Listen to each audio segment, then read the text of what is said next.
नमस्कार।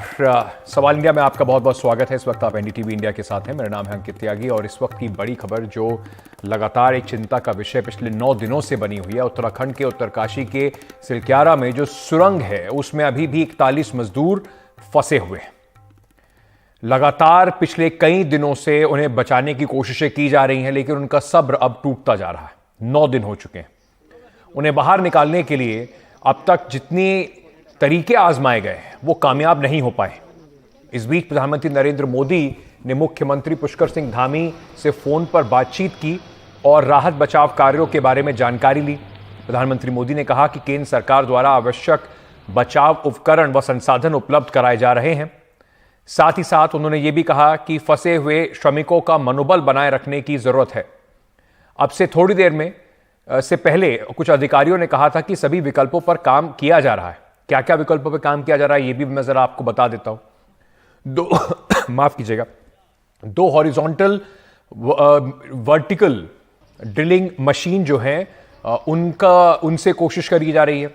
सुरंग के दोनों ओर से ड्रिलिंग करने का काम शुरू हो चुका है। इससे पहले सुरंग में 60 मीटर तक गिरे मलबे को ड्रिल करने के लिए जो एक बड़ी मशीन मंगाई गई थी वो अभी तक कारगर साबित नहीं हुई है। ऐसे में दूसरे विकल्पों पर काम किया जा रहा है। राज्य सरकार और केंद्र सरकार ने मजदूरों को बचाने के लिए सभी संसाधन जो हैं वो कम से कम कहा यह जा रहा है कि लगा दिए हैं। ONGC, Satluj Jal Vidyut Nigam, Rail Vikas Nigam limited, national highways and infrastructure development corporation limited और साथ ही साथ Tehri hydro development operation limited को यह जिम्मेदारी दी गई है।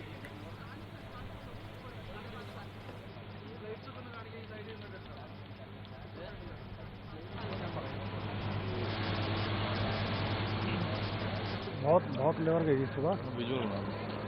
बता दें कि इस सुरंग के मलबे से अब तक होकर 6 इंच की एक तरफ और पाइपलाइन बनाई जा रही है ताकि खाने पीने की जो और जरूरतें हैं उन्हें आसानी से पूरा किया जा सके।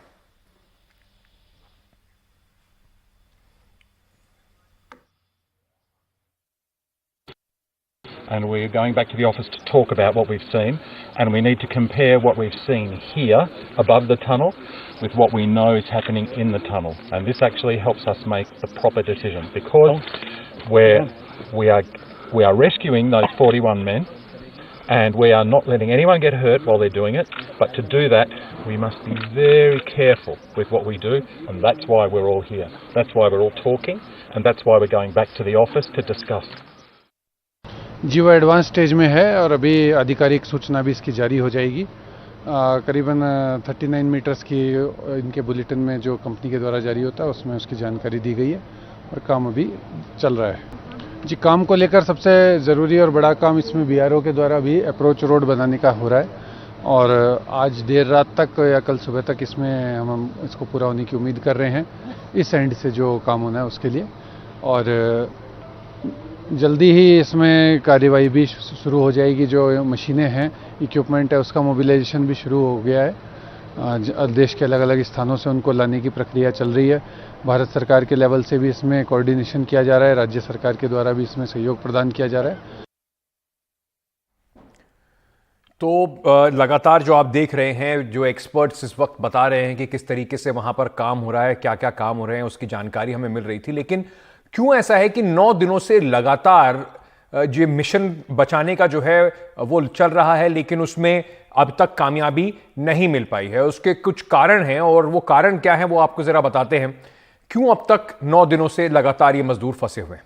मलबा जितना उम्मीद थी उससे ज्यादा उस इलाके में है, उस जो गिरा है मलबा उस वहां पर उस पूरे टनल के अंदर मलबा गिरने का सिलसिला जो है वो अभी भी जारी है। मलबे पर काबू पाना अभी तक संभव नहीं हो पा रहा है। साथ ही साथ मशीनें लोड जो है उसकी वजह से चल नहीं पा रही हैं। नई मशीनें लाई तो जा रही हैं लेकिन वैकल्पिक रास्ते से मजदूरों तक पहुंचने की जो कोशिश है वो भी की जा रही है, जिसमें अब तक जो कामयाबी है नहीं मिली है। तेजी से खुदाई में और ज्यादा पहाड़ गिरने का और ढहने का एक बड़ा खतरा है।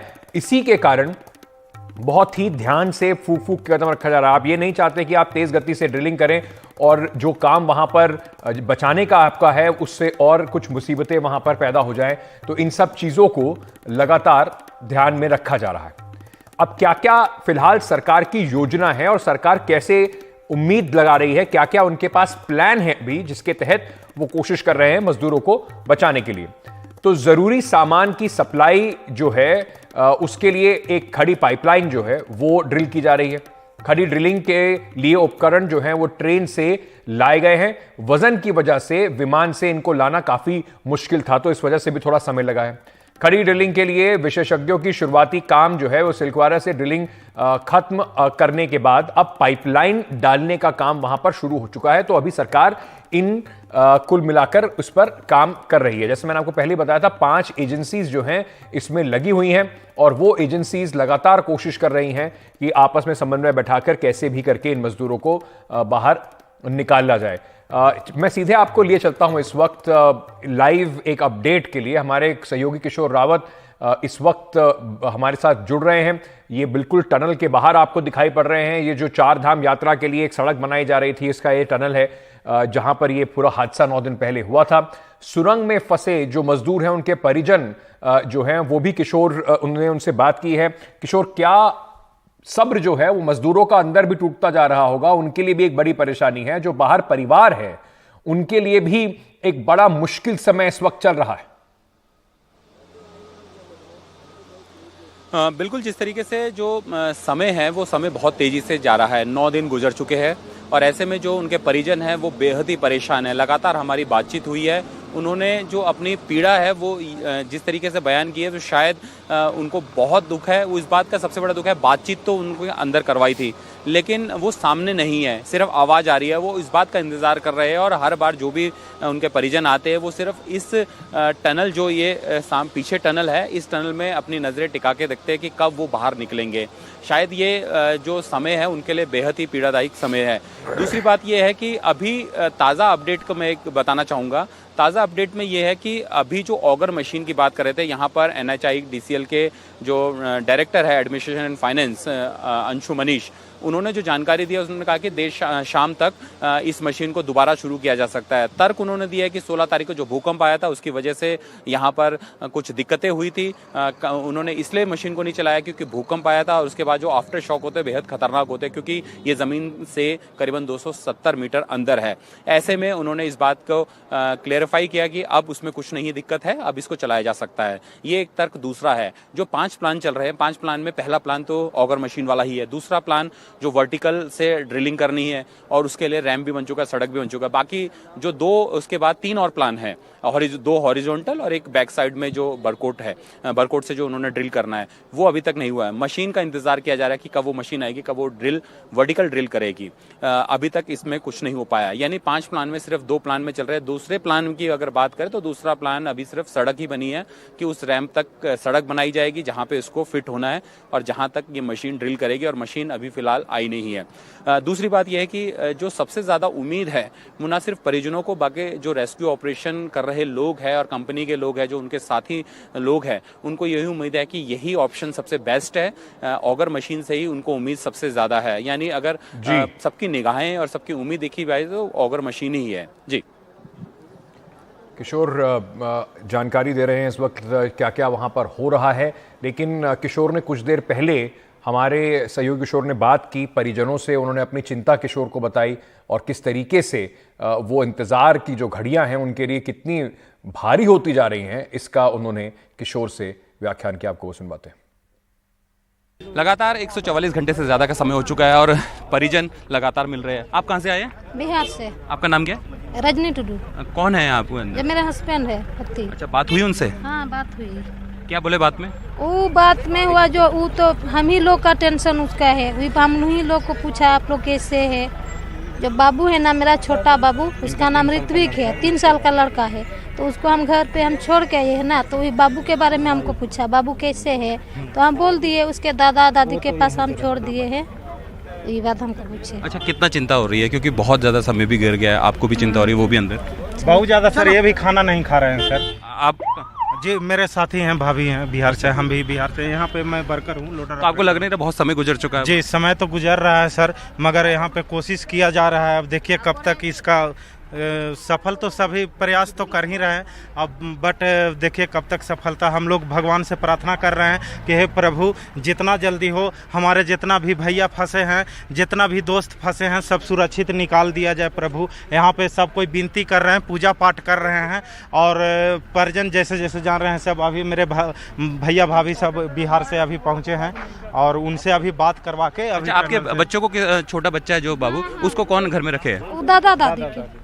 वो भी चिंता कर रहे होंगे लगा। हाँ हाँ। तो इसी तरीके से लगातार जो परिवार है वो अपने छोटे बच्चों को अपने दादा दादी या अपने परिजनों को सौंप कर यहाँ पर अपने कोई पति, कोई भाई, कोई बेटे के लिए यहाँ पर चिंतित है और लंबा सफ़र करके बिहार से आ रहे हैं। तो आप समझ सकते हैं कि कितनी मुश्किल है और इनके मन में एक ही पीड़ा है कि वो कब बाहर निकलेंगे। एनडीटीवी इंडिया के लिए सिरक्याला टंडन से किशोर रावत। हमारे साथ इस वक्त डॉक्टर वीएस हेगड़े साहब जुड़ रहे हैं, पूर्व सचिव हैं विज्ञान विभाग इसरो के। थोड़ा समझने की कोशिश करते हैं कि समय क्यों इतना लग रहा है, क्या क्या मुश्किलें इस तरह के ऑपरेशंस में आती हैं। सर बहुत बहुत शुक्रिया हमसे बात करने के लिए। 9 दिन हो गए हैं, कई शुरुआत में सुना गया कि एक ड्रिलिंग मशीन जो वहाँ पहुँची है उससे ड्रिल करके वहाँ तक पहुँचा जाएगा, मलबा हट गया है काफ़ी, लेकिन 9 दिन अब हो गए हैं। जिस तरीके का ये ऑपरेशन है उसमें क्या क्या ऐसी मुश्किलें आ रही हैं जिसकी वजह से अभी तक मजदूरों तक नहीं पहुंचा जा पाया? Thank you very much Ankit. You have to bear with my Hindi. हमारा हिंदी थोड़ा साउथ इंडियन हिंदी है, आपको कितना तक समझ में आएगा आपको समझना चाहिए। एंड पहले 9 दिन के पहले जो आगर मशीन लाया गया है, actually it is similar technology to that of, हमने वो जो वर्टिकल पाइलिंग करते हैं, पाइलिंग फाउंडेशन में पाइलिंग करते हैं, वो पाइल करते जाते हैं आगर मशीन यूज करके। Whatever the mucking is done, वो मकिंग को बाहर सक करते हैं using the compression, it is sucked out. Similarly ये मशीन जब चालू हुआ था, actually to certain depth up to 20-30 metre वो ऑगरिंग लाइक बोरिंग कर दिया गया था। नॉर्मली व्हाट हैपन, टनल में जो है रॉक बोल्टिंग, उसको सपोर्ट करने के लिए tunnel should not collapse, that is the reason not what we do is rock bolting करते हैं। Rock bolting in the sense, और टनल का वो सरफेस है उसको बोल्ट करता है, उधर स्टील बहुत स्टील रहता है। मेरे ख्याल से जो आगर मशीन काम कर रहा था, परहैप्स वो जो स्टील्स और रॉक बोल्टिंग में है, वो मलवा के पास along with the debris mix up होके, आई थिंक वो टनलिंग ऑपरेशन में, आगर ऑपरेशन में like the problem आ गया होगा। Anyway, what I understand from your report is that issue has been sorted out now. I think that Agar machine जो USA से मंगवाया गया है, tunneling will start once again. Another 30 meter has to go, if I'm not mistaken. वो 30 meter हो जाएगा। मेरे ख्याल से उससे भी ज्यादा वो जो वर्टिकल ड्रिलिंग अभी चल रहा है, आई थिंक वो सिर्फ 100 मीटर बाकी है वर्टिकल ड्रिलिंग में। उसको हम इन द ओरिजिनल लैंग्वेज हम बोलते हैं vertical shaft. Vertical shaft otherwise also tunnelling में वर्टिकल शाफ्ट होते हैं, ऊपर से नीचे तक जाता है, वो वेंटिलेशन के लिए नॉर्मली होता है वर्टिकल शाफ्ट। ये वर्टिकल शाफ्ट अभी बन रहा है। मेरे ख्याल से 100 मीटर अनदर 3-4 दिन लगेगा, उधर से जल्दी पहुंच जाएगा, मुझे ऐसा लगता है। इन एडिशन टू दैट, हाँ बोलिए। मैं आपसे ये समझना चाह रहा था कि ये एक कुछ रिपोर्ट्स भी आ रही थी, क्योंकि अभी आपने बताया कि क्या क्या मुश्किलें हैं और किस तरीके से आपको लगता है कि वर्टिकल जो ड्रिलिंग, जिसको आप वर्टिकल शाफ्ट कह रहे हैं, एक रेस्क्यू टनल बनाया जा पाएगा और लोगों को वहां से निकाला जा पाएगा उसके जरिए। लेकिन मैं आपसे समझना चाहता हूं कि ये जो रिपोर्ट्स थी कि क्या इस तरह का जब टनलिंग ऑपरेशन होता है तो एक रेस्क्यू टनल या किसी तरीके का एक कुछ मैकेनिज्म या कुछ इंतजाम होता है कि अगर इस तरह की कोई घटना हो जाए तो लोगों को बाहर निकाला जा सके? नॉर्मली लाइक 2 टनल होता, 2 टनल का बीच में ऑडिट बोलता है, connecting sort of a small passage, वो टनलिंग होता है। वो रेस्क्यू ऑपरेशन के लिए इसके लिए होता है, when the tunnel is in operation, if there is a fire hazards or something like that within the tunnel, वो लोगों को बाहर आने के लिए ऐसा रेस्क्यू टनल होता है। ड्यूरिंग द कंस्ट्रक्शन ऐसा रेस्क्यू टनल होने का संभावना मेरे ख्याल से कम है, but I do not know in this case whether the rescue tunnels have been planned or not. Normally ये rescue tunnel आप जो बोल रहा है, it is a connection between the two parallel tunnels. वो जो two parallel tunnel connection रहता है, if there is a fire hazard or some accident in one of the tunnels, जी जी जी, तो लोगों को बाहर आने के लिए वो एक connecting passage रहता है। In this tunnel during the construction rescue tunnel का provision थी नहीं। I think only if you go through the go through the specification हम बोल सकते हैं।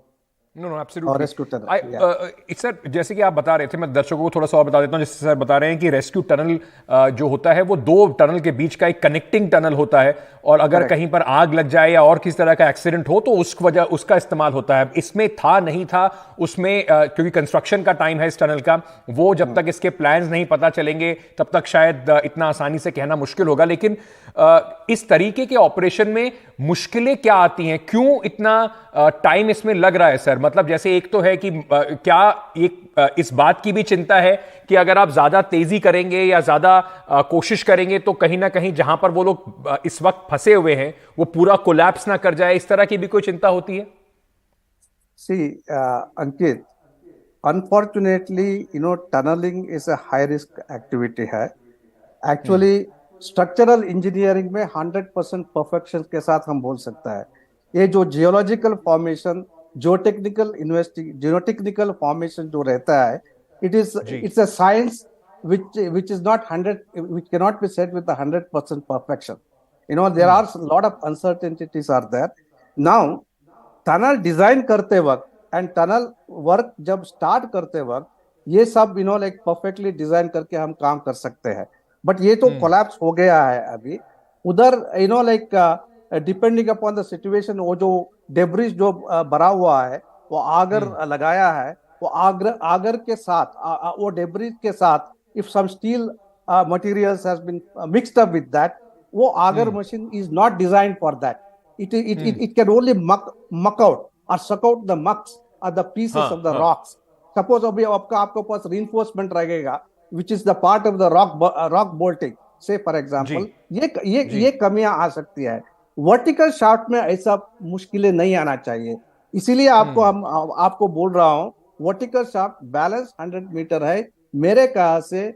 I think they may reach the bottom of the tunnel much earlier than this horizontal auger machine which is going on. जैसा आपने बताया कि अभी भी आपको लगता है कि 3 दिन लग सकते हैं इस पूरे ऑपरेशन में, इंतजार थोड़ा करना होगा।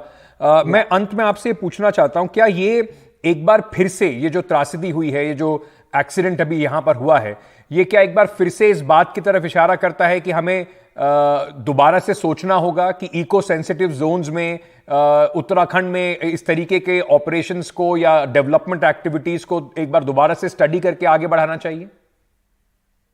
देखिए, एक्चुअली इंडियन रोड्स कांग्रेस के वजह से there are special publications like SP 91, if I'm not mistaken exactly, ये सब guidelines, how to plan the tunnel, how to take care of the fragile geological formation, sensitive climate environment, वो सब very clearly it is laid out, like what are the techniques to be used, whether the blasting should be used while doing the tunnel or not, whether the control blasting has to be used.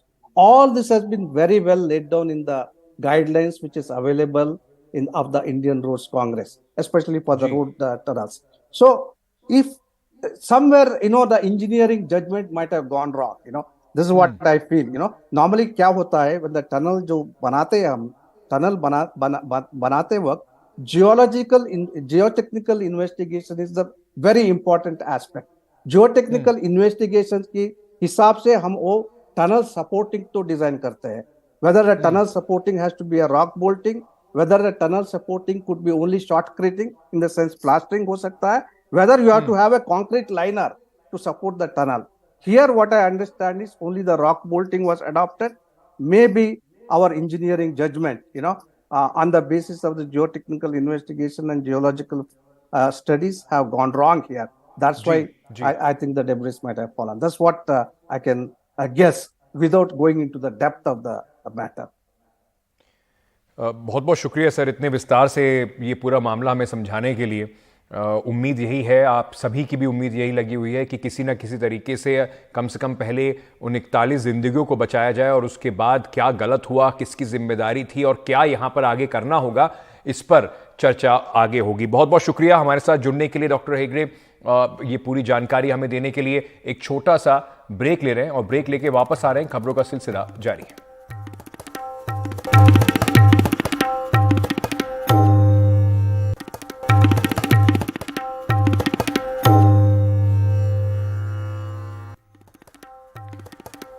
Madhya Pradesh, Chhattisgarh, Mizoram का चुनाव हो चुका है। राजस्थान के रण की अब है तैयारी। 25 तारीख को राजस्थान में वोट डाले जाएंगे और उसके लिए कांग्रेस और बीजेपी पूरी ताकत झोंक रहे हैं। बीजेपी को उम्मीद है कि राजस्थान का जो रिवाज है कि हर 5 साल में वहां सरकार बदलती है, इस बार उसके काम आएगा। प्रधानमंत्री नरेंद्र मोदी राजस्थान में चुनाव प्रचार में अब जुटे हुए हैं।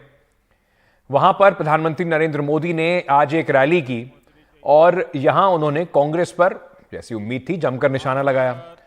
प्रधानमंत्री मोदी ने कहा कि राजस्थान में कांग्रेस ने जमकर भ्रष्टाचार किया है, दंगे कराए हैं। साथ ही साथ उन्होंने यह भी आरोप लगाया कि कांग्रेस में परिवारवाद है, वो तुष्टीकरण की राजनीति करती है। प्रधानमंत्री नरेंद्र मोदी आज जो उनकी रैली है, रोड शो और रैली दोनों प्लान्ड हैं। प्रधानमंत्री ने आज पीली बंगा और बीकानेर में रैली और उसके बाद रोड शो का उनका कार्यक्रम है। मैं मेरी बात शुरू करने से पहले पिछले 5 साल राजस्थान में जो कांग्रेस सरकार रही, उसने अपने लोगों को विकास में और पीछे धकेल दिया। यहां की कांग्रेस सरकार के लिए भ्रष्टाचार से बड़ा कुछ भी नहीं है। यहां की कांग्रेस के लिए परिवारवाद ही सब कुछ है। यहां की कांग्रेस सरकार तुष्टीकरण के अलावा कुछ नहीं सोचती। कांग्रेस ने राजस्थान को दंगों में झोंक दिया।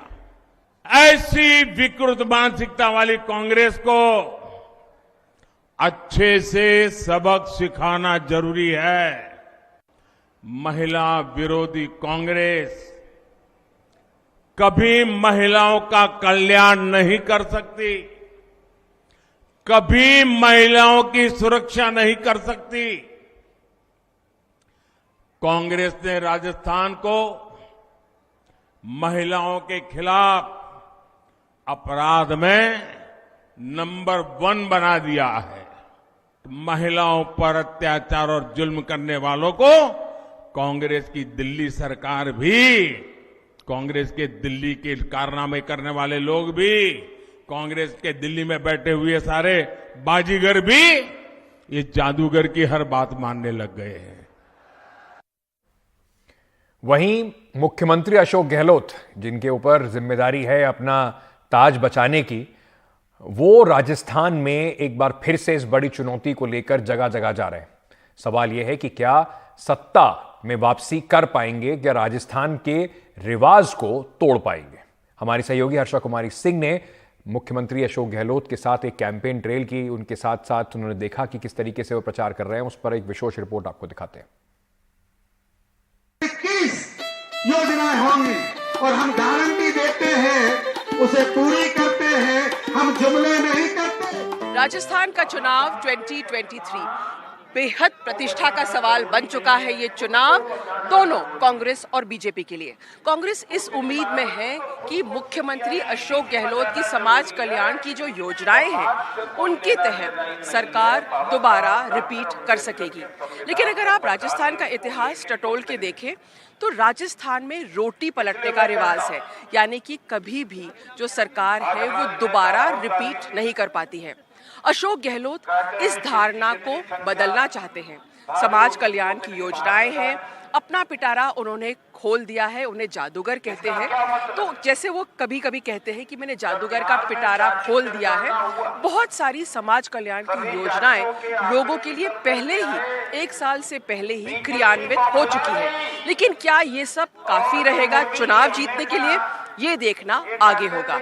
ये खास चुनावी यात्रा मुख्यमंत्री अशोक गहलोत के साथ। इस बार दुगने आशीर्वाद के साथ में आप वोट देंगे, इसमें कोई शंका नहीं है, क्योंकि जिसने काम किया है फिर से वो कांग्रेस सरकार, फिर से जिसने काम किया है फिर से वो कांग्रेस सरकार, फिर से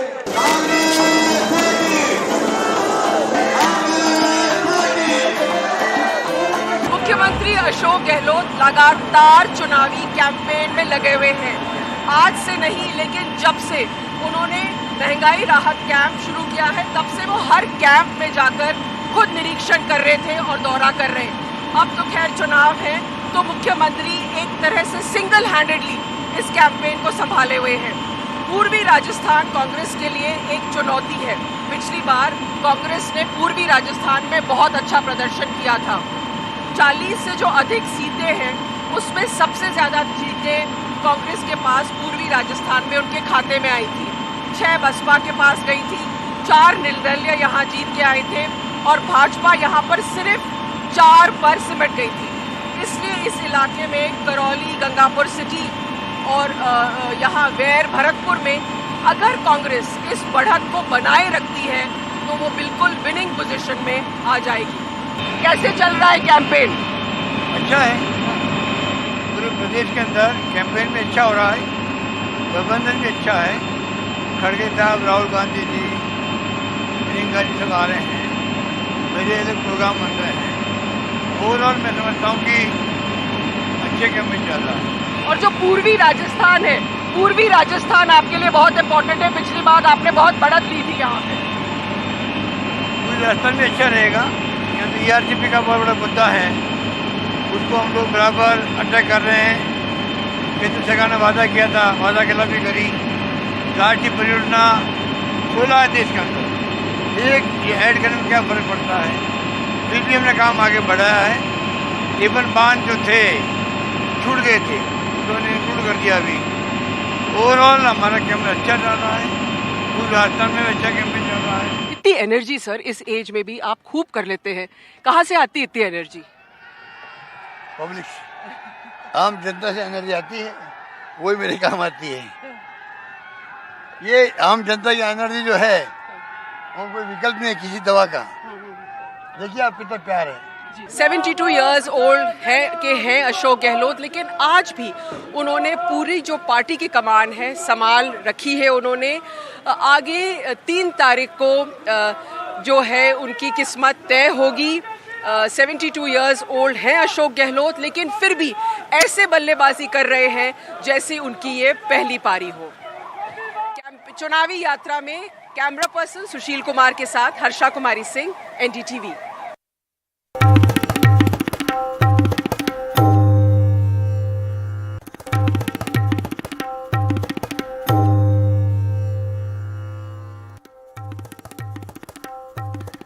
ये एक दिल दहला देने वाली घटना है। मध्य प्रदेश में अभी चुनाव खत्म हुए हैं। महिलाओं को लेकर, लाडली बहना को लेकर, महिलाओं की सुरक्षा को लेकर दोनों पॉलिटिकल पार्टीज बीजेपी और कांग्रेस ने बड़ी बड़ी बातें की हैं। और उसके बाद ग्वालियर से जो ये सीसीटीवी फुटेज सामने आई है, ये बिल्कुल डराने वाली है। जरा तस्वीरें देखिए। ग्वालियर में ये जो वारदात हुई है, एक मोटरसाइकिल पर, एक बाइक पर सवार होकर आए 2 नकाबपोश लोगों ने दिन दहाड़े एक युवती का अपहरण कर लिया। दोनों सरेआम युवती को एक बाइक पर उठाकर ले जाते हैं, बैठाते हैं और उसके बाद चल पड़ते हैं वहां से।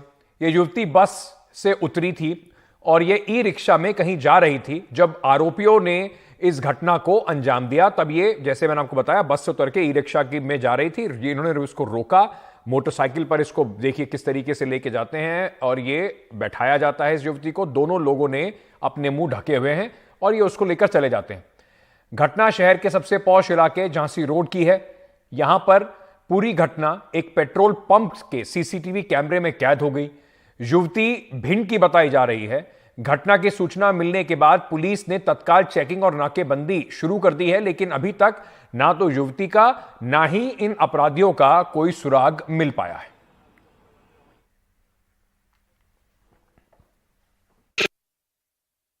सुबह बच्ची गांव से आ रही थी बस में, सुबह तो यहाँ 9 बजे 9:15 बजे करीब पेट्रोल पंप पे वो उतरी यहाँ पे, तो 2 लड़के आए पे मोटरसाइकिल से।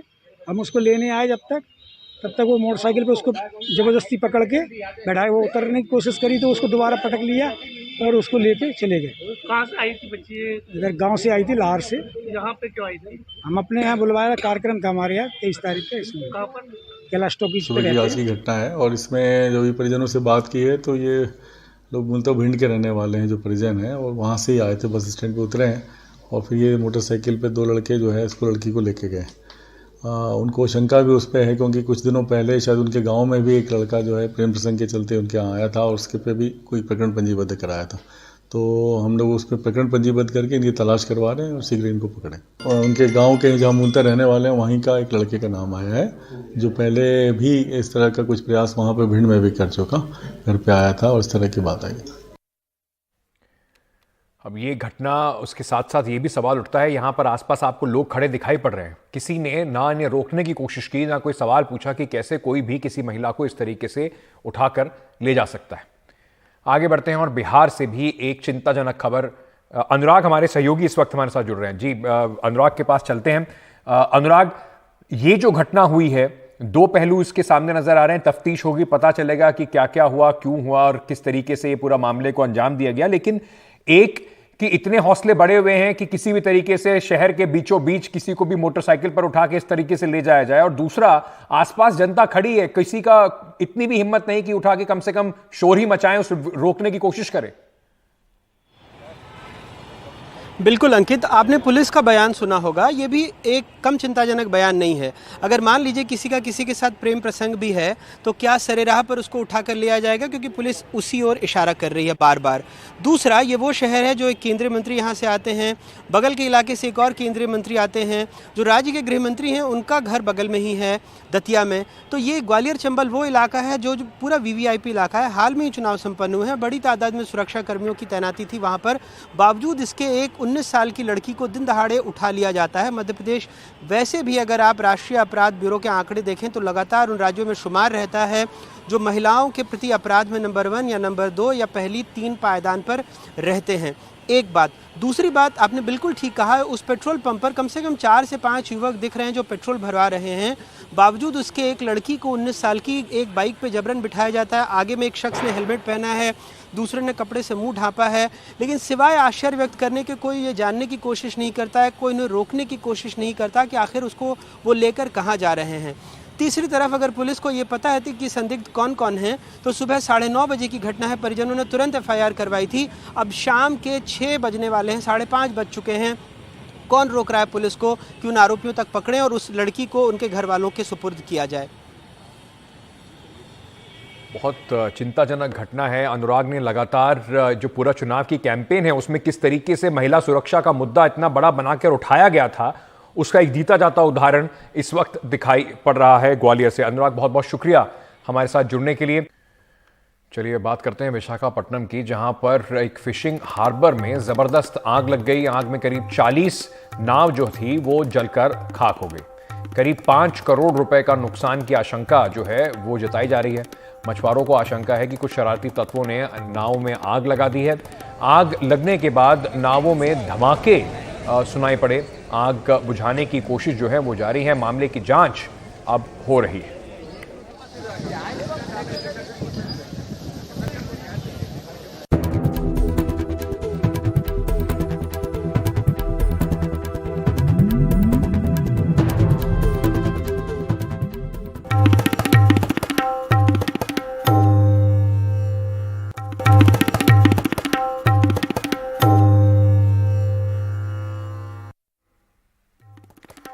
तुर्की से भारत आ रहे एक कार्गो शिप गैलेक्सी लीडर को यमन में हुती जो बागी हैं उन्होंने हाईजैक कर लिया है। इस जहाज में अलग अलग देशों के करीब 50 लोग जो हैं वो चालक दल में शामिल थे। अभी तक ये साफ नहीं हुआ है कि इस कार्गो शिप में कोई भारतीय है या नहीं। अब इजराइल की सेना ने इस हाईजैक जो शिप है, जो नाव है, जो पूरा जहाज है, उसकी खबर की पुष्टि करते हुए कहा है कि यमन के करीब दक्षिण रेड सी में ये कार्गो शिप का अपहरण किया गया है। ये बहुत गंभीर घटना है जिसे वैश्विक नतीजे होंगे। ये जहाज तुर्की से भारत की ओर आ रहा था, जिसमें कई देशों के लोग हैं, लेकिन इसमें कोई भी इजरायली नागरिक नहीं है। ये इजरायली जहाज भी नहीं है। इजराइल के मुताबिक ये जहाज एक ब्रिटिश कंपनी का है, जिसमें एक जापानी फर्म ऑपरेट कर रही थी। इजराइल का आरोप है कि इसे यमन के हुती मिलिशिया ने ईरान के निर्देश पर हाईजैक किया है। टाइम्स ऑफ इजराइल के मुताबिक जहाज जिस ब्रिटिश कंपनी का है उसमें इजराइल के उद्योगपति जो है उनका हिस्सा है। इस जहाज को जापान की कंपनी को लीज दिया गया था। ईरान के समर्थन वाले हुती मिलिशिया ने इसी महीने ये कहा था कि वो रेड सी में इजराइल से जुड़े जहाजों को निशाना बनाएंगे और उन पर अब तक जो है लगातार हमले करने का आरोप लगाया जा रहा है।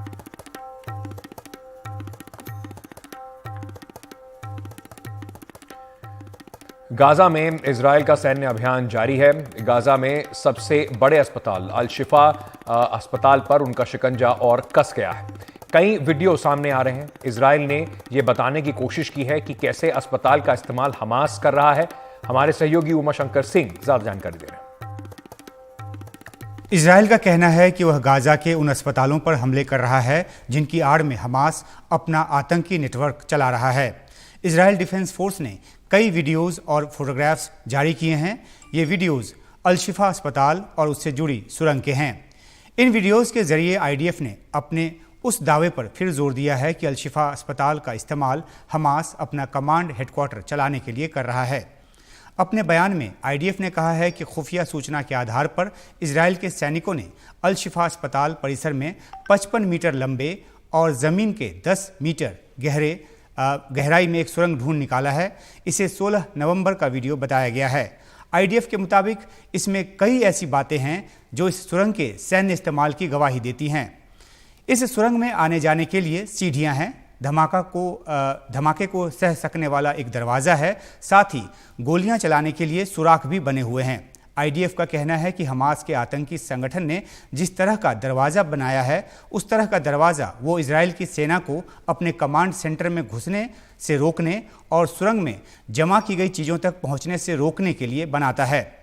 सुरंग का मुहाना शिफा अस्पताल के इलाके में है। यहाँ रॉकेट प्रोपेल्ड ग्रेनेड्स, विस्फोटक और क्लाशनिकोव राइफल से भरी हुई एक गाड़ी भी मिली है। इजराइल डिफेंस फोर्स और इजराइल डिफेंस अथॉरिटी के सैनिक इस सुरंग के रास्तों का पता लगाने में जुटी हैं। शिफा अस्पताल के आसपास के इलाके का हवा से लिया गया एक वीडियो भी जारी किया गया है और उसके जरिए ये समझाने की कोशिश की गई है कि अस्पताल किस तरीके से हमास का सैन्य अड्डा बना हुआ था। कतरी बिल्डिंग के पास एक सुरंग का एक मुहाना है। एमआरआई सेंटर में हथियार और शारीरिक उपचार विभाग में विस्फोटक यंत्र बरामद हुए हैं, ये इजराइल का दावा है। इससे पहले इजराइल की सेना ने एक एनिमेटेड वीडियो के जरिए ये बताने की कोशिश की थी कि अल शिफा अस्पताल के नीचे किस तरह से हमास अपना कमांड हेडक्वार्टर चला रहा है। इसमें इसके अलग अलग तलों को दिखाया गया है। दरअसल अल शिफा अस्पताल पर हमले से काफ़ी पहले इजराइल ने यह साबित करने की कोशिश शुरू कर दी थी कि अस्पताल की आड़ में हमास अपना टेरर नेटवर्क चला रहा है। ये इसलिए ताकि अस्पताल पर हमले के बाद उस पर युद्ध अपराध के आरोप न लगे। इजराइल ने अल शिफा अस्पताल के कई सीसीटीवी फुटेज भी जारी किए हैं। ये 7 अक्टूबर के फुटेज हैं। इनको जारी कर आईडीएफ ने कहा है कि हमास के आतंकवादियों ने इजराइल से अगवा किए गए बंधकों को जबरन इस अस्पताल में वहां पर लेकर आए और जिन 2 बंधकों का वीडियो जारी किया गया उनमें से एक नेपाल का और दूसरा थाईलैंड का नागरिक है, ये बताया गया है। हालांकि इजराइल की तरफ से पेश तमाम सबूतों के बावजूद अरब देशों के साथ साथ यूएन भी इसे युद्ध अपराध कह रहा है। यहाँ तक कि यूएन ने अल शिफा अस्पताल को डेथ बेड बता दिया है। यहाँ भर्ती मरीजों का इलाज नहीं हो पा रहा, जिनमें कि छोटे छोटे बच्चे भी शामिल हैं। उसका यह भी कहना है कि गाजा के 35 में से सिर्फ 12 अस्पताल काम कर रहे हैं, बाकी इजराइल के हमलों और ईंधन की कमी के चलते पंगु हो गए हैं। इजराइल ने इन सबूतों के साथ कड़ी प्रतिक्रिया दी है और यूएन को इसकी आलोचना करने को ललकारा है।